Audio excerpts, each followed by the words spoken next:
자신의 의지에 따라서 살아가고 싶어 합니다. 내 의지와 상관없이 그렇게 살고 싶은 사람은 아무도 없을 거예요.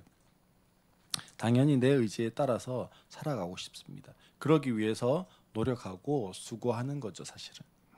그래서 무엇인가 성공한 인생, 무엇인가 의미 있는 인생, 남들로부터 존경받는 인생을 꿈꾸게 되어지는 겁니다. 무엇을 하면서요? 내 의지에 따라 살아가면서 그러한 삶을 꿈꾸는 거죠. 하지만 살아가다 보면요, 사실 내 뜻대로 그렇게 잘 안 될 때가 많습니다.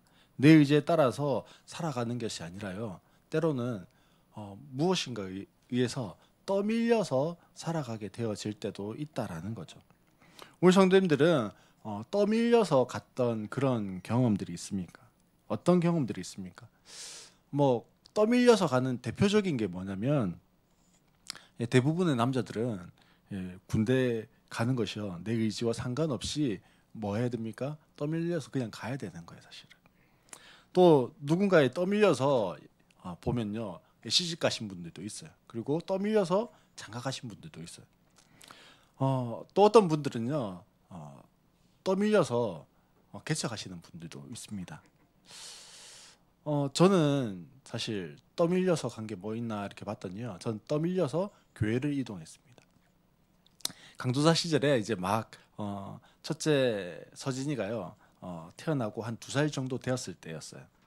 제가 당시에 사역하고 있던 교회는 교회가 이렇게 나누어진 아픔을 겪었습니다. 성도 중에 한 150명 정도가요, 담임 목사님과 함께 나와서 개척을 새로 했어요. 그때 교육자들도요, 많은 교육자들이 담임 목사님 따라 나와서 개척을 같이 했었습니다. 저도 그 중에 한 명이었어요. 그러다가 이제 목사 안수를 받을 때가 됐어요. 제가 강도사였다가 이제 목사가 돼야 되는데 목사 안수를 받을 수가 없었습니다. 우여곡절 끝에 목사 안수를 받게 되었어요. 근데 그때 안수를 받는 조건이 뭐였냐면, 연말까지는 이 교회를 떠나서 이동해라, 다른 교회로 가라라고 하는 것이었어요. 사실 그때 엄청 억울하기도 하고요, 화가 나기도 하고 원망스럽기도 했습니다. 하지만 어쩔 수 없이 연말에 교회를 이동했어요. 위에서 영향력과 권력 있는 사람들의 이야기할 때 내 의지와 상관없이 떠밀려서 갈 수밖에 없는 그런 상황들이 생기더라고요. 오늘 본문이 사실 그런 거예요. 1절 말씀에 보면 그때 아우구스투스 황제가 칙령을 내려라고 이렇게 시작합니다. 황제의 칙령이 내려졌어요. 황제가 명령을 내린 겁니다. 이 칙령을 내린 황제가요, 아우구스투스라고 하는 황제라고 성경이 기록하고 있어요. 이 아우구스투스 황제가 사실 누구인지를 먼저 조금 알아야 되는데요. 로마에 아주 유명한 황제가 있었는데, 그 황제의 이름이 뭐였냐면 율리우스 카이로스 혹은 시저라고 불리는 사람입니다. 근데 이 시저가요, 암살을 당해요. 시저가 암살을 당했는데 후계가 없었어요. 찾다 보니까 가까운 조금 먼 친척에 후계자가 있는 거예요. 그래서 이 시저의 후계자로 처음 로마 사람들에게 알려지기 시작한 사람, 등장한 사람이 이 아우구스투스라고 하는 황제입니다. 사실 이 아우구스투스라고 하는 황제는요, 대단한 사람이었어요. 팍스 로마나라고 로마의 평화를 이야기할 때요, 그 로마의 평화, 이 시대를 열었던 사람이 이 아우구스투스 황제입니다. 본래 이름이 옥타비아누스라고 하는 사람이었는데, 그 시저의 이름을 따서요, 그 이름이 바뀌었어요. 그리고 나중에는 사람들이 그 이름을요, 아우구스투스라고 불렀게 되어졌는데, 이것이 그냥 그 황제의 이름처럼 되어졌습니다. 근데 이 아우구스투스라고 하는 이름의 뜻이 뭐냐면 위대하고 고귀하며 지극히 숭배받는 자, 뭐 이런 뜻이 있습니다. 한마디로 뭘까요? 그렇죠. 위대하고 고귀하고 지극히 숭배받는 사람은요, 누굽니까? 신이죠, 신. 실제로 사람들이 그를 신의 아들이다 이렇게 불렀습니다. 그렇게 한 시대와 제국을 이끌었던 황제가요 명령을 내렸어요. 그러면 따라야 될까요? 안 따라야 될까요? 따라야 돼요. 사실 작은 나라의 대통령 혹은 작은 도시의 시장의 명령을 내려도요 일반 그 국민들은 어떻게 합니까? 따를 수밖에 없습니다. 그걸 바꾸거나요 뭐 거부할 힘이 없어요. 우리가 코로나 때를 한번 생각해 보세요. 코로나 때 마스크 써라 이러면 전 국민이 어떻게 합니까? 마스크 써야 되는 거예요. 모이지 마라. 4명 이상 모이지 마라 이러면 식당 가도 4명 이상 못 모이고, 예, 교회도 뭐 몇 명 이상 못 모이고, 어디 가도 몇 명 이상 안 되고. 이걸 거부할 수 있습니까? 없습니까? 사실 없어요. 하물며 신의 아들이라 불렸던 그 당시에 가장 강력한 황제가 명령을 내렸습니다. 그러면 누가 거부하고 누가 그것을 막아서고 누가 그것을 바꿀 수 있겠습니까? 할 수 있는 사람이 아무도 없었어요. 이렇게 내려진 황제의 명령은요 뭐였냐면 온 세계가 호적 등록을 하게 하는 것이었습니다. 우리나라는요 사실 내 주민등록번호 뭐 혹은 거기에 따른 몇 가지 정보만 있으면요 전국 어디에서나 나의 신분을 확인할 수 있고 뭐 거기에 필요한 서류들을요 다 발급받을 수가 있습니다. 왜냐하면 모든 국민의 정보가요 무엇으로 되어져 있냐면 전산으로 전부 다 입력이 딱 돼 있어요. 그래서 컴퓨터가 있는 어디든지 뭐만 하면요 예, 연결만 하면 바로 내 정보가요 딱 내 신분을 확인해 줄 수 있습니다. 제가 대학교 한 2, 3학년 때였던 것 같아요. 방학 동안에 구청에 사는 공공근로 있죠. 공공근로 아르바이트를 했었습니다. 그때 그 공공근로 아르바이트 했던 그 아르바이트 내용이 뭐였냐면요. 이거였어요. 이거. 제가 연제구에 살았거든요. 연제구민들의 그 주민등본 있잖아요. 그리고 호적등본 거기에 있는 내용을 전산으로 이렇게 옮기는 거를 대조 빠진 게 있진 않나 틀리진 않나 이거 대조하는 작업을 하는 아르바이트를 했었어요. 그게 벌써 25년 전입니다. 그때 이미 우리나라는 뭐 했다고요? 전산 작업을 다 했어요. 그러니 이미 그때 시작한 게 지금은 뭐 너무 당연한 일상이 되어버린 거죠. 하지만 모든 나라들이요 국민의 그 정보가 다 전산화되어 있지는 않습니다. 가까운 중국만 생각해 보아도요 그렇습니다. 출생신고 된 사람보다 중국은요 출생신고 되지 않은 사람이 더 많은 나라가 중국입니다. 그러니까 사람은 이렇게 있어요. 근데 이 사람은 뭐가 없을까요? 정보가 없어요. 정보가. 뭐 이름도 부르고 하는데 사실 조회해 보면 이 사람이 우리나라 중국 사람이라고 하는 그 흔적이 아무것도 없는 거예요. 그러니 중국에서요 뭐 사건 사고가 일어나잖아요.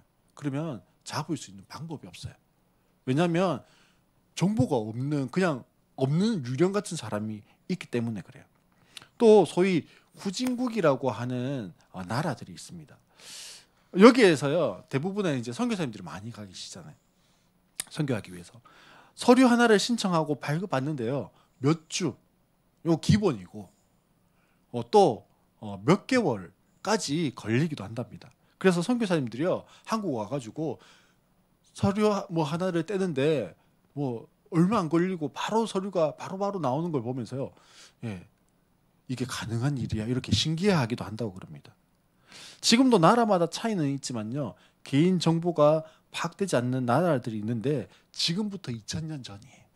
2000년 전에 개인 정보 한 사람 한 사람의 그 정보가 잘 파악되기가 쉽지 않았을 거예요. 당시 로마는 수많은 정복지들을 다스리고 있었습니다. 자신들이 다스리는 이 정복지에 백성들이 사실 숫자가 얼만큼 되는지 몰랐어요.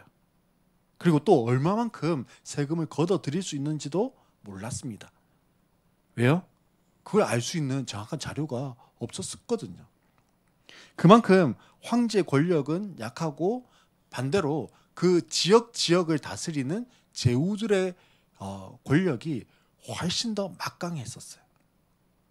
그래서 왕권을 강화하고 내부적으로는요 정적들을 대항해서 군사력을 키우기 위해서는 뭐가 필요했냐면 자금이 필요했어요.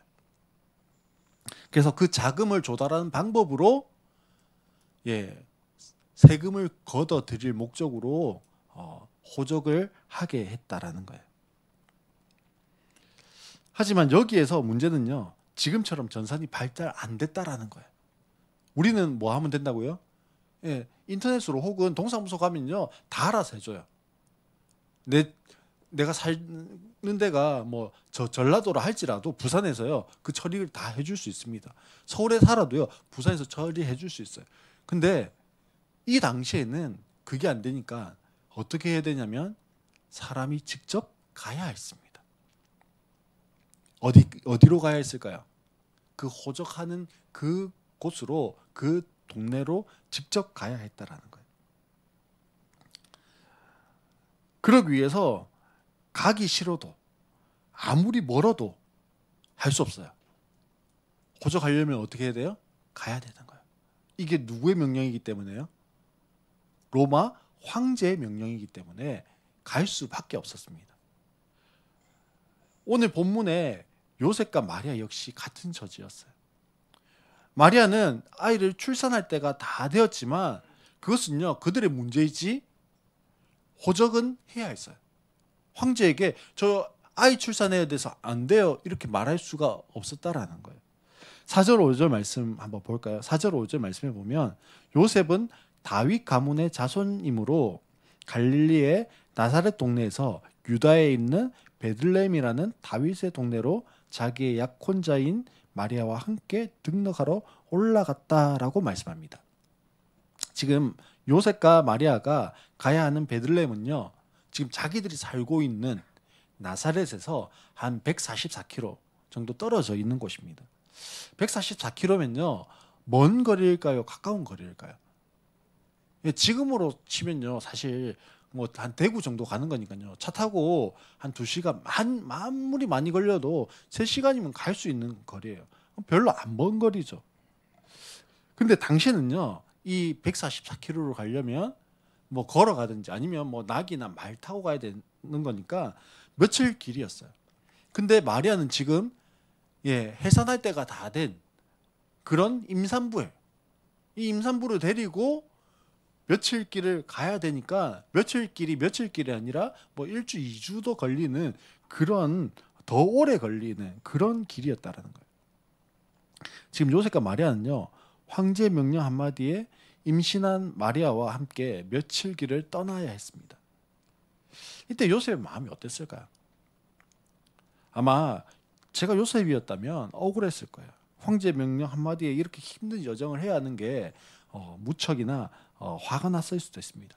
뭐 마리아와 함께 가는 요셉이 이렇게 이야기했을 수도 있죠. 이건 정말 부당한 일이야. 또 우리나라가 힘이 없으니까 이런 거지. 뭐 이런 억울함을 막 호소했을 수도 있습니다. 오늘 본문 속에 나타난 겉모습은요. 요셉과 마리아를 움직이는 게 누굽니까? 로마 황제의 명령이에요. 베들레헴으로 보낸 사람이 누구라고요? 로마 황제예요. 힘이 있는 로마 황제에 의해서 이 세상의 역사가 움직여가고 있습니다. 맞죠? 이 역사라고 하는 영어 단어 뭐예요? 히스토리라고 그러죠. 히스토리는요 2단어의 합성어예요. 앞에 보시면 히즈와 스토리를 합쳐서 히스토리 해서 역사 그렇게 부릅니다. 근데 뜻을 보면 히즈와 스토리 그의 이야기가 역사래요. 그러면 그의 이야기는 누구의 이야기일까요? 황제 이야기가 역사일까요? 세상 역사는요 사실 황제 이야기, 승자의 이야기 뭐 이런 걸 역사라고 그렇게 부릅니다. 황제 한마디가요 수만 명 혹은 수십만 명 혹은 그 이상의 사람을 좌지우지할 수 있는 그런 이야기입니다. 그렇죠? 세상 사람들은 그런 황제의 이야기를 역사라고 합니다. 하지만 그렇지 않습니다. 분명 온 세상으로 호적하게 명령한 것은 누가 맞아요? 황제가 맞아요. 황제가 국민들을 파악해서 더 많은 세금을 받으려는 목적으로 그렇게 한 게 맞습니다. 황제의 계획과 목적은 거기까지였어요. 더 이상은 없습니다. 하지만 하나님은요, 당신의 이야기를 써내려가고 계신 중이에요.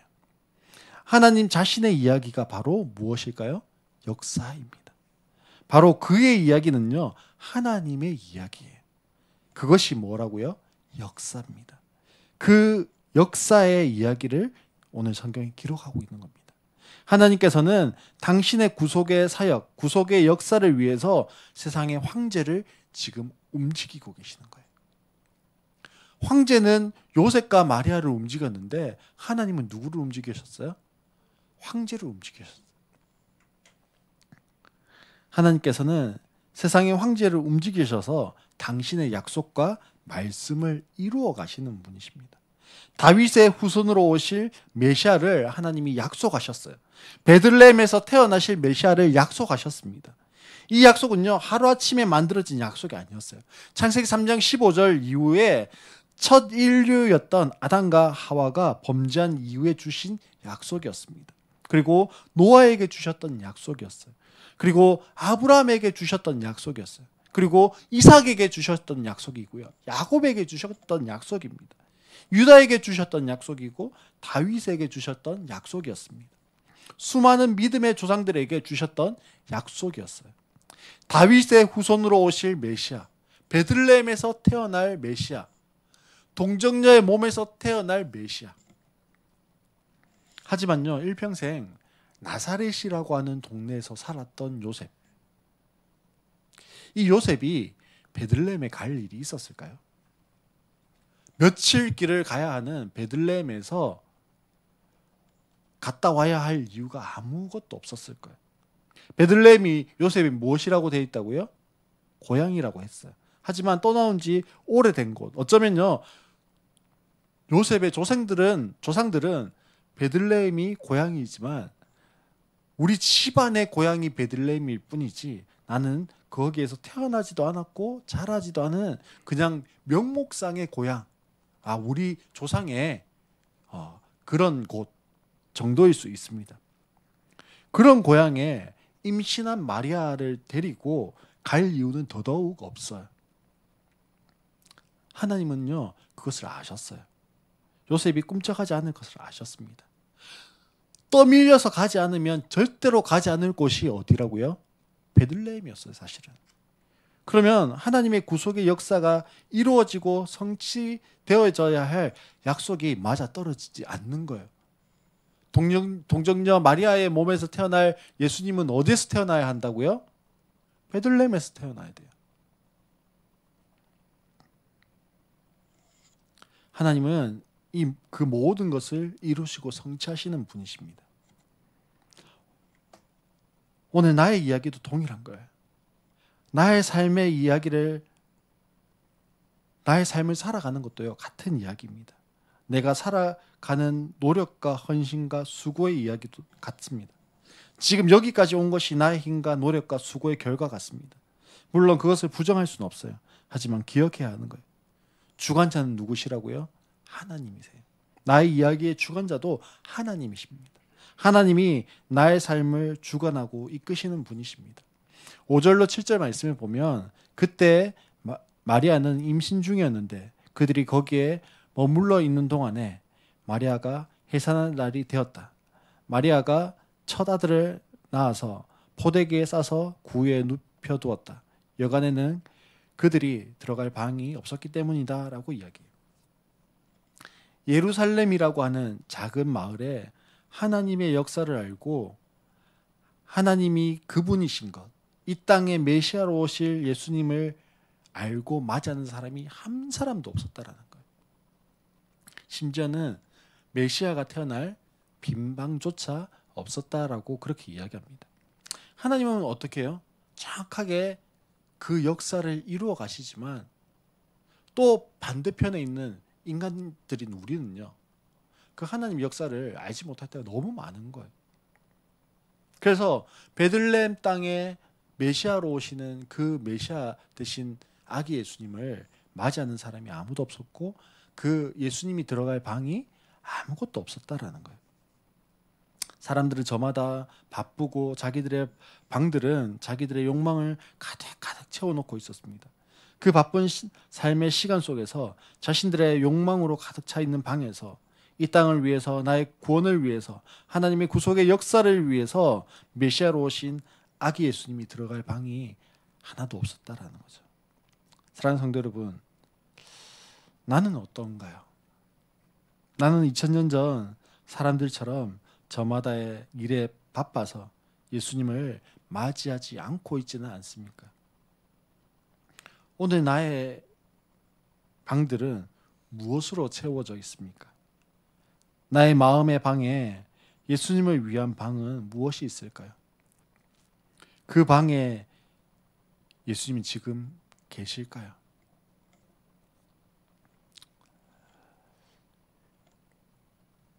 이전에 한번 제가 소개한 적이 있지만 로버트 멍어라고 하는 목사님이 쓰신 내 마음 그리스도의 집이라는 책이 있습니다.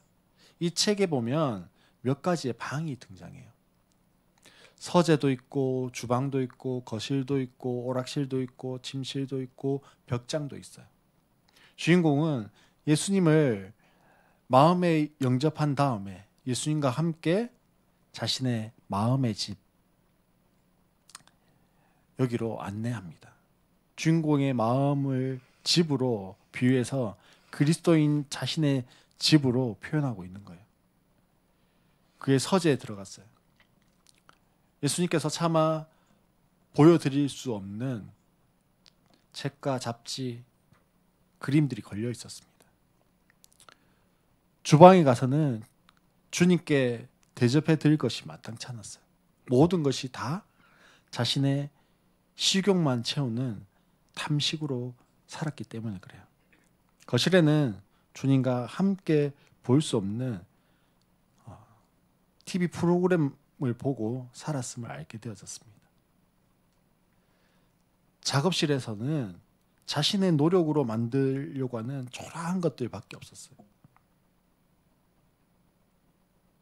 오락실에서는 자신이 예수님과 함께 할 수 없는 오락에 빠져 있다는 것을 알았습니다. 그리고 정말 보여드리고 싶지 않은 비밀의 방도 있었습니다. 예수님께서는요, 이 그리스도인의 그 집 거실 벽난로 한편에 우두커니 서 계셨습니다.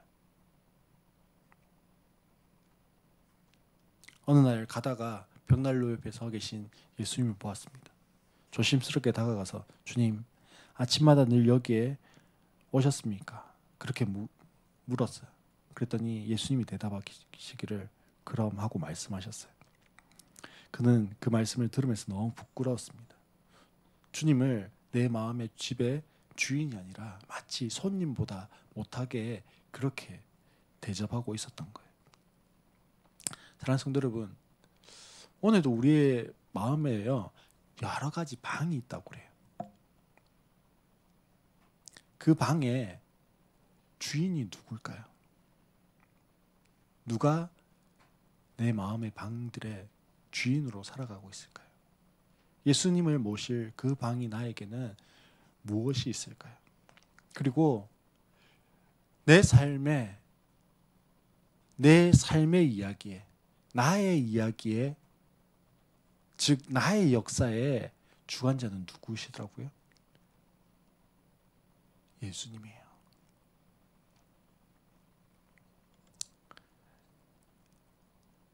때로는 세상이 이기는 것 같습니다. 세상에 떠밀려서 살아가는 것 같아요.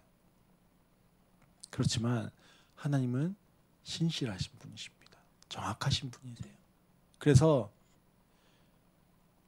하나님의 구속의 역사를 위해서, 구원의 역사를 위해서 그 일들을 우리에게, 나에게, 우리 가정에 허락하신 거라는 거예요. 그러지 않으면 내가 움직이지 않을 걸 아시기 때문에 그래요. 그러지 않으면 내가 믿지 못할 걸 아시기 때문에 그래요. 그러지 않으면 더 하나님 앞에 매달리지 않을 것을 아시기 때문에 그래요. 요셉과 마리아에게 베들레헴 가라는 그 황제의 명령은요, 너무 싫은 거였어요. 고통스러운 것일 수도 있었어요. 근데 떠밀려서 가듯 간 그 여정은요, 무엇이었다고요? 역사를 주관해 가시는 하나님의 역사였어요.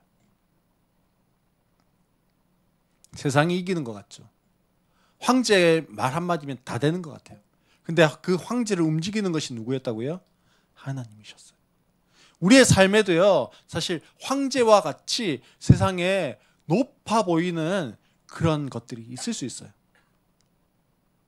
저거는 내가 못 넘을 것 같은데, 저거는 도무지 어떻게 할 수 없을 것 같은데 싶은 그런 벽들이 우리 앞에 놓여질 때가 있습니다. 그러나 사랑하는 성도 여러분, 기억합시다. 그 벽을 세우신 분이 누구라고요? 하나님이세요. 그 벽이 지금 내 앞에 있게 하신 분이 누구시라고요? 하나님이세요.